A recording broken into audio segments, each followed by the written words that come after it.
What if I told you you could spend $12 to make your table look like it costs $200? Let me show you how we do that.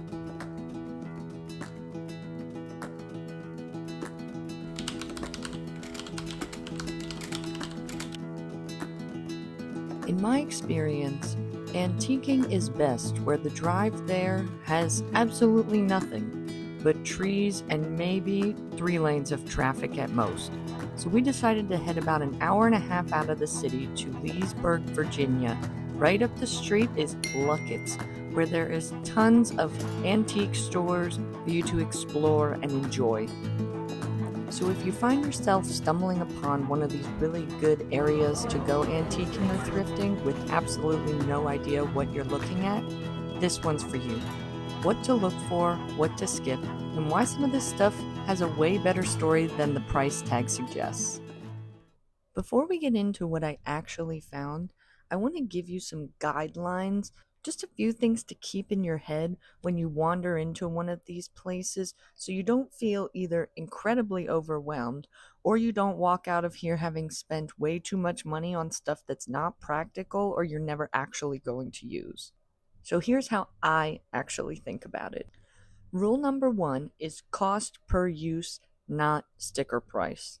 Sometimes I think we can get caught up when you're shopping for things like this in the idea of, is this the value of what it is? Because you would not believe how many people I see walking around these places literally with their eBay app pulled up on their phone, and 99% of the time there is no cell service, so they can't actually see how much things are going to cost. I think with cost, you really need to think about how much you're going to use it and how much you love it. Maybe this is a toxic trait of mine, but I am a big advocate for, if you want to spend the money on something you love, then you should do it. Now, don't build up credit card debt, but if you find something you really love and you think you're paying a little bit more for it than you should, especially with something like vintage and antiques, you may never see it again. And like, sure, you can always hunt for it on the internet now, which makes things a little bit more accessible, but are you really willing to let that slip by? So think about that with cost. The other thing is, if something is really cheap and you want to snag it just because it's a good price, think about how often you're actually going to use it and if it's worth taking up the space in your home. That's something that's really important when you live in a small space like I do, to really make sure that the things that you do spend your money on truly add value to your kitchen and table. Rule number 2 is this actually old? Something that really bothers me about a lot of antique and vintage stores is they are trying to mix the old with the new, and I think it's to give people a better visualization of what that might look like in their home. And you're going to see that a lot, especially in these Luckett stores, because that's what some of them really lean into. But I personally know a lot of this stuff is new just because I used to work in a home decor and design store, and also I antique and thrift a lot. I have a lot of years of experience of just learning little tips and looking things up. So sometimes things may look old, but they are actually new. And places try to charge you antique prices for things that they probably bought at TJ Maxx. So just be wary of something like that where you may be thinking something is antique and you may be in it for the aesthetics of that, but it's worth protecting yourself with the price of that. Now, does that mean you shouldn't buy the new stuff? No, sometimes there's really big benefits to buying modern things, like the fact that you don't have to worry about maybe some hazardous materials that were used back in the day to make a lot of these things, but I don't think they should be selling them at stores where they claim to be antique stores. And I think you have a right to know what you're paying for. Rule number 3 is, what condition are you actually okay with? In my mind, there's a difference between character and damage. And sometimes things that are a little bit worn, that is like the beauty of an antique, right? Some of the pieces that I have are probably close to 70 to 100 years old. And they're just going to take a beating over time. If something has a crack in it, I don't think that necessarily should deter you from it, but it should deter you from using it more often. So if you're looking for a serving tray and you find the perfect pattern that you can tell has hairline cracks in it, even if you hand wash that, it is going to continue to expand those cracks, and that's something that you should be wary of. If you're going to use it as a decor piece and it's more so going to sit, then that's something that you could see yourself investing in. And the last rule, which I think may be the most important rule, rule number 5, is mismatched is okay. It's kind of the point, right? I think we live in a all white and black era of interior design right now, and as much as I would really love if I did have a matching dish set, something that adds a ton of character and interest to your kitchen and your table is when things are different but cohesive.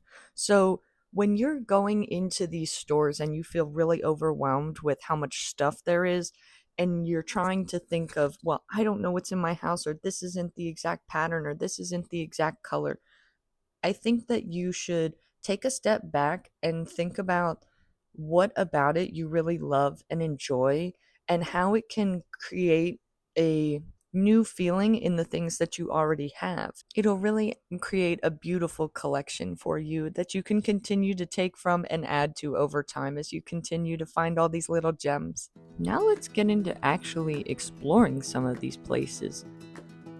And what you'll notice immediately is there is a lot to take in. But what I think is so interesting is how there is such a difference between what each store carries. There are little tiny things all the way up to big full sets of furniture. And if you're looking, you'll find so many sweet gems. And also, as you watch this, you'll notice how Aaron and I tend to gravitate towards a little bit different things.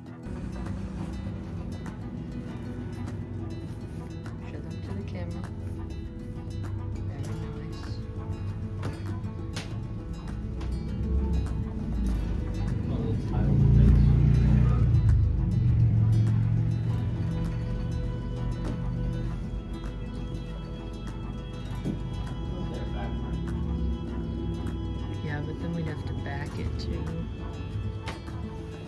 Oh, they have Boyd's bears. Oh my god, yeah. Probably not. They are not made anymore. $10. Hell yeah. There is just... The honey thing? Yes. The white coral. Oh, it smells good.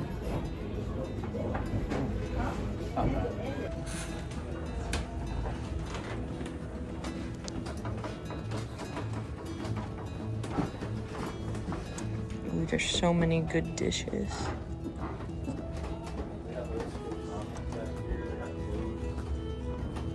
Oh, look at the silver. I mean, an old lantern. Oh, that's cute. You want cups with the Pope on them? What? The Pope? Got another one. 58 left. Oh, look at this clock.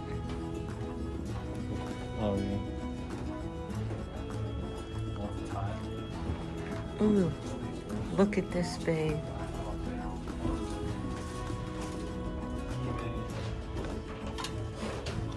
Is it plastic? Is that No.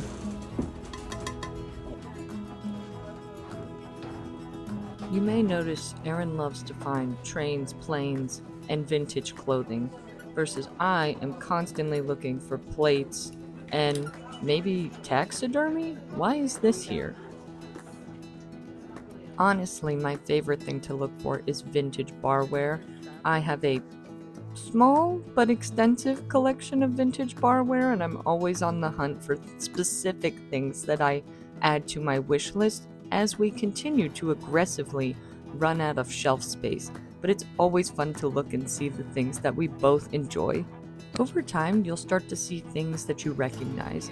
They had an entire room just full of Pyrex and Longaberger baskets, which are things that I see constantly that people are on the hunt for. You know, I don't own a single piece of Pyrex. Pyrex was originally developed for railroad lanterns in the early 1900s before someone realized that glass that could survive a locomotive probably couldn't crack in the oven.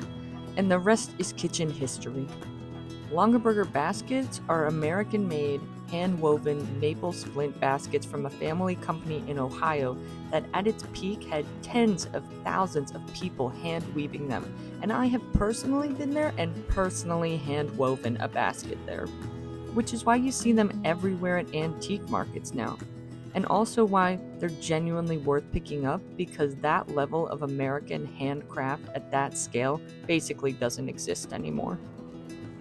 I also spotted one of these while we were looking around, which if you don't know what this is, it's called a bed warmer, sometimes a warming pan. I learned about these on a tour at Mount Vernon, where actually servants used to put coals from the fire in these. They're usually made out of copper, and then they would put them between the sheets before the household went to bed. It let enough heat escape to warm the bed without scorching the linens. If you've ever toured Mount Vernon, you've probably walked right past one without knowing that a servant's entire job before bedtime was making sure George Washington's sheets weren't cold. If you love little factoids like that, I think it's one of the best parts about walking around an antique store is over time you just get curious. You start to learn things, and you'll start to find little details and things that you didn't know. Erin and I actually have one of these prints already, so we have been looking for the other one, but there is a fruit print and a floral print. And I also found this "Do Homework" scratched into this piece of kitchen furniture.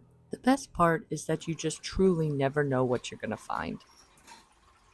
Okay, so we talked about what to look for. Now let's talk about what to be careful with.